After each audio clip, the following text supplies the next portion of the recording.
Good. But first, for all the politicking going on in Iowa, one of the most important issues on the table is getting little attention. Senior citizens in Iowa and all around the country are being bombarded with pitches for something called Medicare Advantage. Now, this is a privately run, controversial alternative to traditional Medicare. It promises big savings and better benefits, but there are serious concerns, which we learned through one woman's experience in our latest installment of GMA Gets Answers.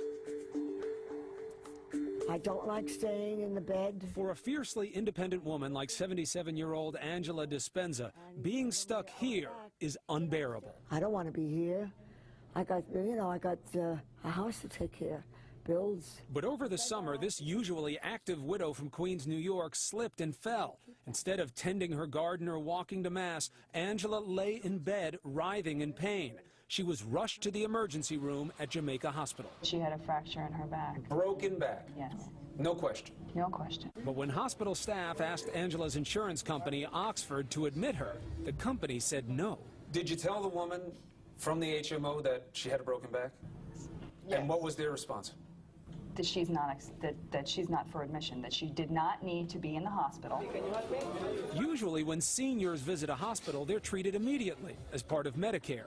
But Angela isn't enrolled in traditional Medicare. Like more than 8 million other seniors, she opted for an alternative program called Medicare Advantage, run by insurance companies. David Rosen is Jamaica Hospital's CEO. He says the program is shortchanging seniors like Angela. We see frequent evidence of denial of care that would have been a no-brainer under the conventional Medicare program. And government audits show the problems are widespread. Backlogs of patient complaints, improperly denied claims, and unethical marketing practices. In Angela's case, Oxford denied a series of requests by Jamaica's staff, including rehabilitation in the hospital. Doctors said it was Angela's best chance to walk again. But Oxford said inpatient rehab was not medically necessary. Unusual thing to request in a situation like this, rehabilitation? Of course not. We had basically begged them, give us a week. Try her for a week. If she doesn't work for a week, then what are you going to do? You're not going to pay us anyway. We're going to be in the same boat we're in right now. Just try her for a week. No. No. No. Surprised by what the HMO said? Stunned. Critics like Rosen say denying care for Medicare Advantage patients isn't good medicine, but it is good business for insurance companies. They're making a lot of money. Last year, Oxford's parent company, United Healthcare, made more than $4 billion. Some of that profit came from you, because Oxford and other companies are paid by Washington to run Medicare Advantage, even though government reports show it can cost as much as 20% more than the traditional program. Despite the higher price tag, critics say for some patients it's hard to see the advantage. In Angela's case, rather than keeping her in the hospital for rehab, Oxford sent her home in the back of an ambulance. She said, well, I guess I'm just going to stay in my bed then and die. A week later, she was back at Jamaica Hospital with bed sores. That's when we met Angela. What would you say to the insurance company? How dare you do these things to me? I was paying every year.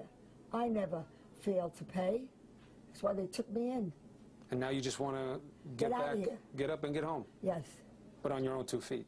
Exactly. We asked Oxford United Healthcare to sit down with us on camera, but the company declined. And like many other times when we've tried to get answers, we were directed to the insurance industry's trade group and its spokesperson, Susan Pisano. One thing you get if you join a Medicare Advantage plan is better benefits. You get broader benefits, you get lower out-of-pocket costs. But while seniors may get broader benefits, here's the trade-off. Medicare Advantage plans decide what care they get. You know you have these protracted discussions about whether or not somebody even gets into the hospital. It's not just a question of money. People should be admitted to a hospital when they need to be admitted to a hospital. Yes. But if they shouldn't be there, then a hospital brings risks with it that you shouldn't have to confront unnecessarily. You think that happens a lot, that somebody goes to the hospital and doesn't really need to be there? Okay, can I ask you, are we talking about a particular patient now? No. Literally, okay. I could be talking about hundreds of patients. All right. The insurance companies will not talk to me about the specific cases. How are you supposed to get answers? Well, I think that culturally, it's not something that companies are attuned to. Talking about specific, private patient issues publicly. When they're bad. When they're good, they'll talk to you about them all day long. Like Joe Cameron, a favorite example for the industry. Yeah, they're doing okay, aren't they? While Oxford United Healthcare wouldn't talk to us, it did point us to this former Texas insurance salesman. Cameron says he survived a massive heart attack in 2002 thanks to United Healthcare's Medicare Advantage plan, which paid for a quadruple bypass and several months of rehab. My bill was $1,300,000. My copay was $1,700. That's an excellent coverage plan. What United Healthcare didn't tell us is Cameron has been flying around the country to lobby in favor of the program. And Cameron says the insurance companies paid his travel expenses, including United Healthcare, the same company that sent Angela Dispenza a denial of coverage letter while she was still lying in Jamaica Hospital. Your name, your identification number. Now, that letter said Angela could appeal the decision. So with her permission, GMA did just that. And a month later, we got a response. The letter didn't say if Oxford was wrong to deny Angela's care or even who would pay her bills, but it did say that the issue was not for Angela, that it was between Oxford and Jamaica Hospital. Yeah. Lucky for Angela, Jamaica Hospital gave her inpatient rehab, providing the same treatment Oxford called not medically necessary. And look at her now. Angela is back on her feet, walking, and she can't wait to go home. I'll be dancing. I'll be dancing. She will be dancing, and she's beautiful. Again, Angela was lucky here because she got the rehabilitation, and the insurance company said she won't be billed for it. But Jamaica Hospital says it still hasn't been paid by Oxford and doesn't think it will be. In fact, the hospital's parent company is suing Oxford in federal court over issues just like this one. And Kate, we talk to a lot of experts who say patients aren't as lucky as Angela very often, that they get turned away by the hospital, and that this is something people have to think about. Let's point out what the difference is in Angela's case. That letterhead from ABC News. Maybe. This hospital, to be frank, Jamaica Hospital is lobbying very actively on her behalf.